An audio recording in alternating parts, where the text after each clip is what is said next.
Om Swastiastu. Perkenalkan, kami dari kelompok 1 ingin mempresentasikan materi tentang konsep orientasi manajemen pemasaran. Sebelum presentasi kami mulai, izinkan kami untuk memperkenalkan diri kami masing-masing. Nama saya Imade Jendro, NPM 1832121499. Perkenalkan, nama saya Ibu Tuira Cahyana, NPM 18321214553. Perkenalkan, nama saya Made Suartike, NPM 18321121493. Perkenalkan, nama saya Eka Destika Putra, NPM 18321212955. Baik, di sini saya akan menyampaikan materi yang pertama tentang pengertian manajemen pemasaran. Menurut Philip Kotler, manajemen pemasaran adalah analisis, perencanaan, implementasi, dan pengendalian program yang direncanakan untuk menghasilkan pertukaran yang diinginkan dengan pasar sasaran untuk mencapai tujuan organisasi. Ini sangat bergantung pada perencanaan organisasi yang menaruhkan dalam hal target kebutuhan pasar dan keinginan menggunakan harga, komunikasi, dan distribusi yang efektif untuk menginformasikan, memotivasi, dan melayani pasar. Ada tujuan manajemen pemasaran. Ada beberapa tujuan manajemen pemasaran, antara lain yang pertama, menciptakan permintaan atau demand. Itu membuat cara terencana untuk mengetahui preferensi dan selera konsumen terhadap barang atau jasa yang diproduksi untuk memenuhi kebutuhan pelanggan. Selanjutnya ada kepuasan pelanggan. Manajer pemasaran harus mempelajari permintaan pelanggan sebelum menawarkan barang atau jasa apapun kepada mereka. Berikutnya, pangsa pasar atau market share. Setiap bisnis bertujuan untuk meningkatkan pangsa pasarnya, yaitu rasio penjualan terhadap total penjualan dalam perekonomian, misalnya, dan saling bersaing untuk meningkatkan pangsa pasar mereka. Berikutnya ada peningkatan keuntungan. Keuntungan yang cukup harus diperoleh sebagai hasil dari penjualan produk yang ingin memuaskan. Jika perusahaan tidak menghasilkan laba, maka tidak akan mampu bertahan. Selanjutnya ada pencitraan produk yang baik di mata publik, yaitu untuk membangun citra produk yang baik di mata publik adalah tujuan manajemen pemasaran lainnya. Jika departemen pemasaran menyediakan produk-produk berkualitas kepada pelanggan dan harga yang wajar, tentunya akan menciptakan citra yang baik pada pelanggan. Selanjutnya ada menciptakan pelanggan baru. Jika suatu perusahaan ingin berkembang dan bertahan dalam bisnis, menciptakan pelanggan baru adalah hal yang sangat krusial.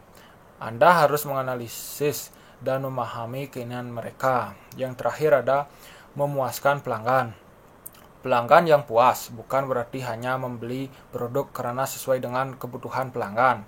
Mereka juga akan melakukan rekomendasi kepada orang-orang terdekat mereka. Ini berarti produk Anda akan lebih dikenal banyak orang. Selanjutnya ada karakteristik manajemen pemasaran. Ada beberapa karakteristik dari manajemen pemasaran. Antara lain yang pertama ada berorientasi pada pelanggan. Semua kegiatan bisnis harus diarahkan untuk menciptakan dan memuaskan pelanggan.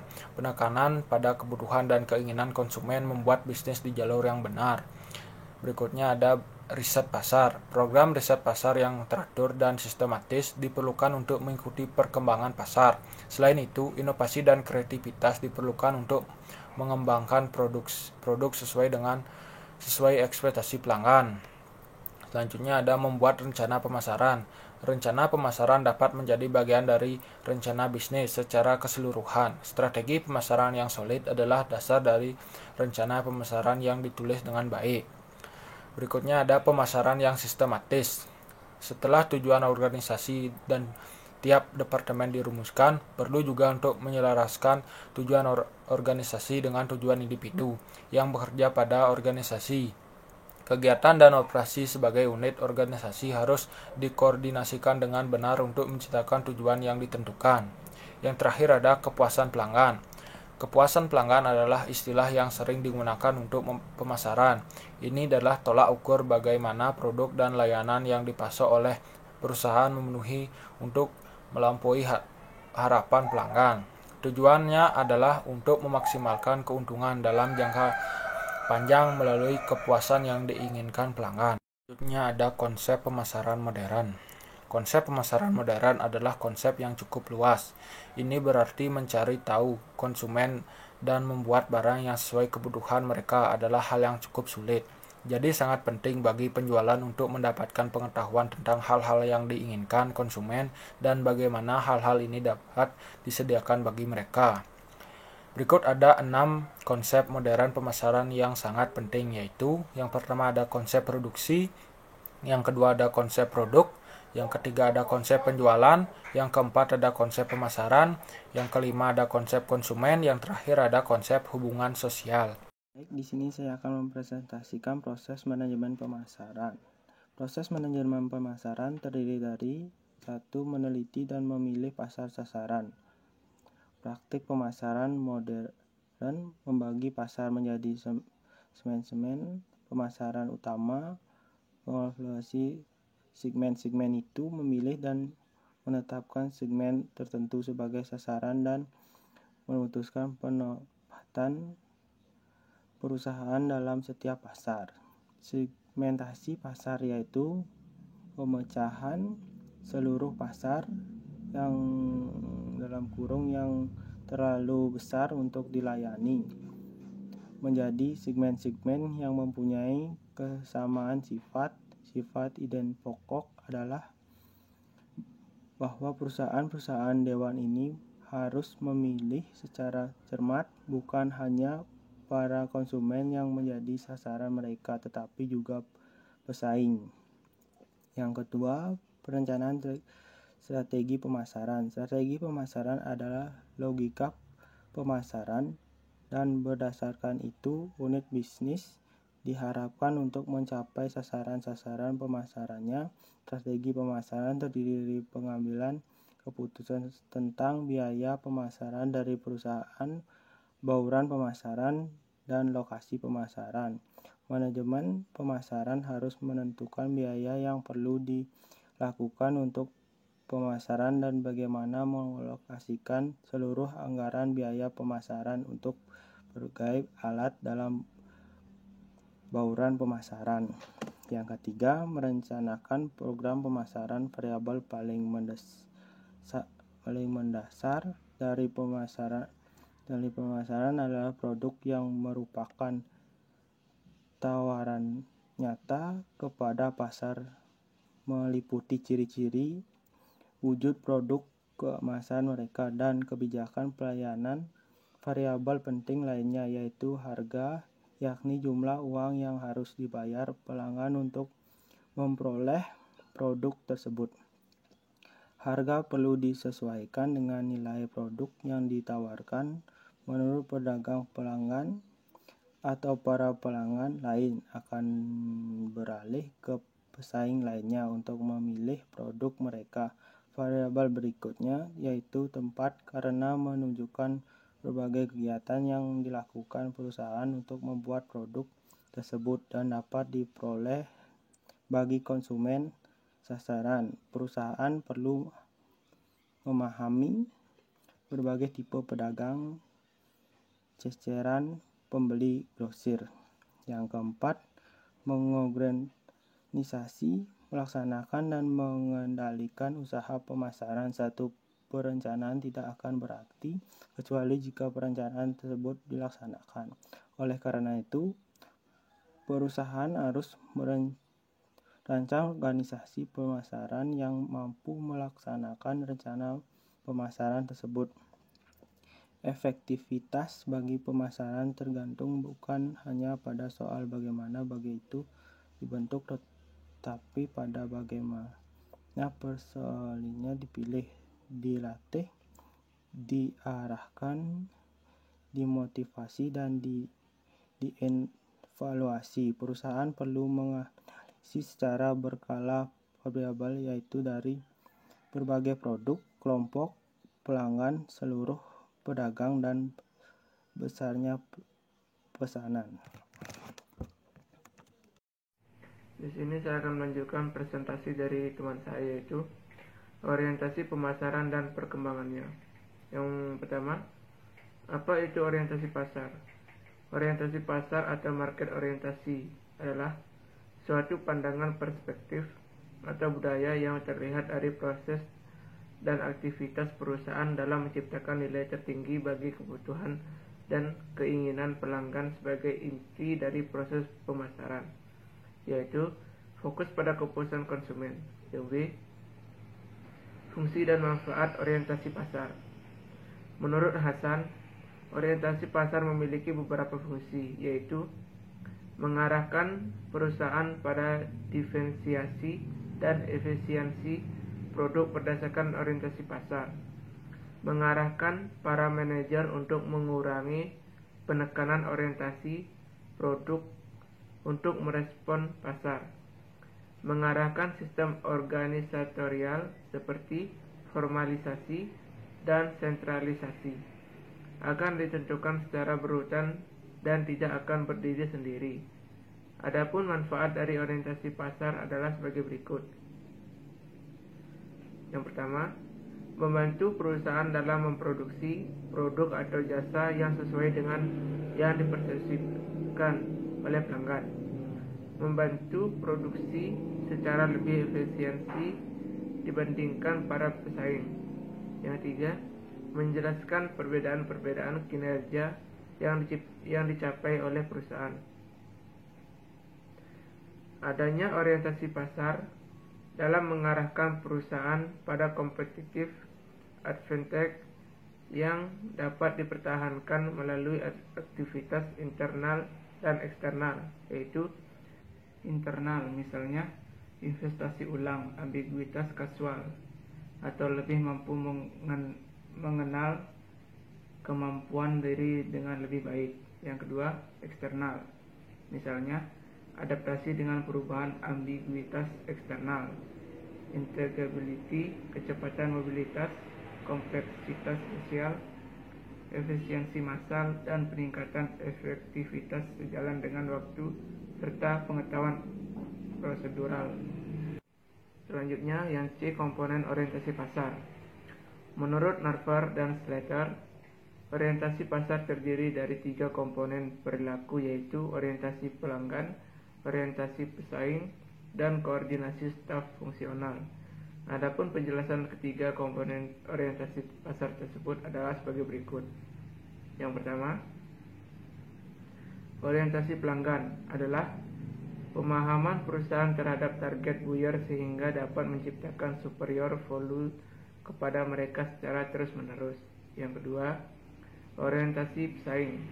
Orientasi pesaing adalah pemahaman akan kekuatan dan kelemahan jangka pendek serta kapabilitas dan strategi jangka panjang dari para pesaing yang saat ini ada sebagai pesaing potensial yang akan muncul. Selanjutnya D, koordinasi antar fungsi. Koordinasi antar fungsi adalah merefleksikan pendayagunaan secara terkoordinasi dalam seluruh sumber daya yang ada dalam perusahaan dalam rangka menciptakan superior customer value bagi pembeli sasaran. Untuk memberikan respon yang tepat kepada pelanggan dibutuhkan adanya koordinasi pemanfaatan sumber daya dalam perusahaan antar berbagai departemen. Koordinasi dalam rangka integrasi sumber daya tersebut terkait erat dengan orientasi pelanggan dan pesaing. Selanjutnya yang E, pengukuran orientasi pasar. Perusahaan mempertahankan tingkat pertumbuhannya di dalam persaingan yang semakin kompleks dengan cara pasar harus dikelola dengan upaya-upaya yang sistematis dan menggali informasi kebutuhan pelanggan sehingga dapat memberikan kepuasan kepada pelanggan. Utamanya, pasar harus dilayani dengan baik jika perusahaan bersifat responsif terhadap tuntutan pelanggan dan pesaing dalam pasar. Menurut Sujiptono, dalam mengukur orientasi pasar terdapat 2 perspektif, yaitu perspektif budaya dan perspektif behavioral. Adapun penjelasan keduanya adalah sebagai berikut. Yang pertama, perspektif budaya. Perspektif budaya ini berfokus kepada nilai-nilai dan norma-norma organisasi yang mendorong perilaku yang konsisten dengan orientasi pasar. Yang kedua, perspektif behavioral. Perspektif behavioral merupakan proses atau perilaku organisasi yang terdiri atas pengumpulan inteligensi pasar secara sistematik menyangkut kebutuhan pelanggan, menyebarluaskan inteligensi pasar kepada seluruh unit organisasi, dan merancang juga mengimplementasikan respon organisasi terhadap inteligensi pasar secara terkoordinasi dan menyeluruh. Yang selanjutnya, F. Perkembangan orientasi pemasaran perusahaan.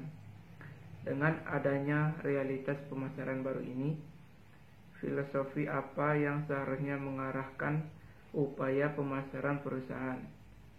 Para pemasar semakin mampu beroperasi secara konsisten dengan suatu konsep pemasaran holistik.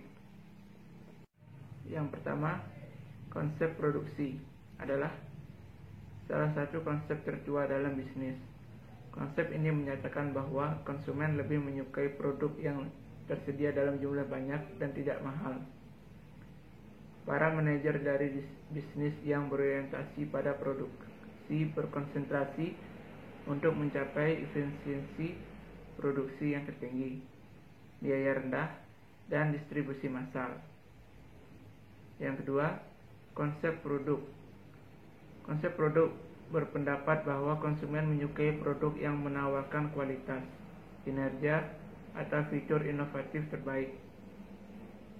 Manajer dari organisasi ini berfokus untuk membuat produk yang unggul dan senantiasa memutakhirkannya. Yang ketiga, konsep penjualan. Konsep penjualan beranggapan bahwa konsumen dan bisnis, jika dibiarkan, tidak akan membeli cukup produk organisasi. Karenanya, organisasi tersebut harus melakukan upaya penjualan dan promosi yang agresif. Yang terakhir, yaitu konsep pemasaran. Konsep pemasaran muncul pada pertengahan tahun 1950-an. Alih-alih memegang filosofi membuat dan menjual yang berpusat pada produk, bisnis beralih ke filosofi merasakan dan merespon yang berpusat pada pelanggan. Selanjutnya presentasi akan dijelaskan oleh teman saya. Saya akan melanjutkan presentasi dari teman saya, yaitu tentang perspektif global dalam pemasaran. Apa itu perspektif global? Perspektif global adalah suatu cara pandang dan cara berpikir terhadap suatu masalah, kejadian, atau kegiatan dari sudut kepentingan global, yaitu dari sisi kepentingan dunia atau internasional. Oleh karena itu, sikap dan perbuatan kita juga diarahkan untuk kepentingan global. Bagaimana dengan pentingnya pemikiran global? Pemikiran global merupakan suatu perspektif penting bagi para manajer di semua tipe atau ukuran perusahaan.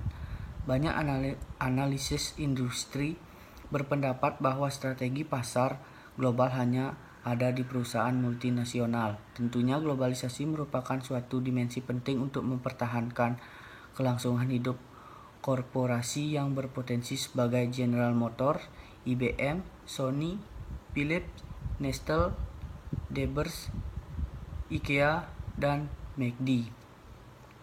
Banyak perusahaan lain yang penjualannya dan jumlah karyawannya di luar wilayah domisili sering mencapai lebih dari 50%. Pengaruh-pengaruh globalisasi tidak hanya terbatas pada korporasi berskala besar, disebabkan karena ukuran perusahaan berskala kecil cenderung lebih fleksibel dan lebih mudah dapat menyesuaikan diri dengan pasar-pasar lokal daripada perusahaan berskala besar. Terbukti 80% dari 100.000 perusahaan Amerika Serikat yang bergerak dalam bidang ekspor adalah bisnis-bisnis kecil. Selanjutnya, pasar modal global yang mudah cair atau berubah-ubah. Pasar modal nasional tumbuh berkembang menjadi pasar modal disebabkan karena besarnya arus dana yang tersedia di antara restruktur teknologi, yaitu realisasi kompetisi baru secara global akibat dari revolusi industri seperti revolusi dalam bidang ilmu mikroelektronika. Kompetisi global baru yaitu suatu perubahan kompetisi dari kompetisi yang sifatnya tradisional menjadi kompetisi yang sifatnya global. Sekian presentasi dari saya. Om Santi Santi Santi Om.